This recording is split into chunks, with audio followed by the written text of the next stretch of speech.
Hello, my name is Kellyn McDonald, and I will be presenting some of the findings of a literature review I conducted on educational segregation and student outcomes.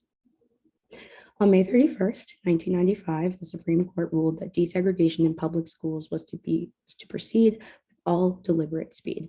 However, in 2016, 40% of Black students went to schools where their student of color population was at least 90%.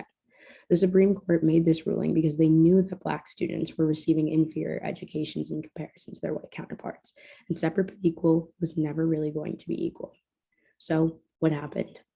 In the 1980s, we saw some real progress as integration efforts, while met with violence and many other difficulties, began to succeed in integrating students. As white parents saw the diversity in their children's schools, however, many of them began to pull them out in favor of private schooling, a trend known as white flight.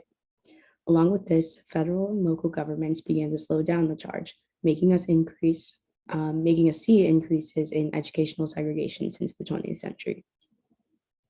Because attendance in public schools is largely dictated by where students live, it stands to reason that segregation in neighborhoods would be reflected in schools. And this is definitely true.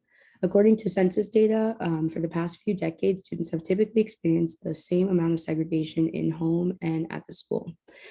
Schools are not doing anything to diversify their student bodies, and they're just letting residency keep schools segregated. This relationship between residential and educational segregation is not one way, and the effects that it has on students last a lifetime. When children grow up in segregated areas and go to segregated schools, they will likely end up living in segregated neighborhoods in adulthood, further perpetuating residential segregation. However, when underrepresented students are exposed to diverse populations, they're more likely to be able to avoid the degree of segregation that they experienced in their neighborhoods growing up and reside in more integrated neighborhoods in adulthood, suggested that in improving integration efforts in schools, there's a high probability that residential segregation could be minimized.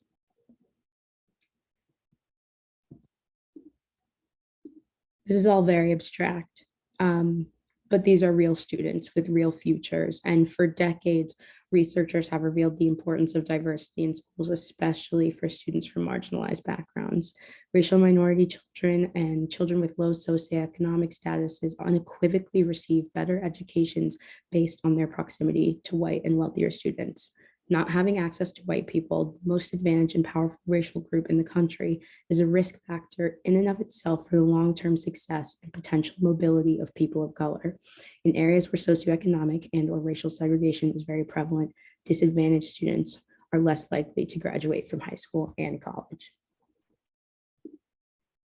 The impacts of residential and educational segregation by race and income tend to cause irreversible outcomes in the lives of underrepresented students, and reducing segregation would greatly positively impact the future success of disadvantaged youth.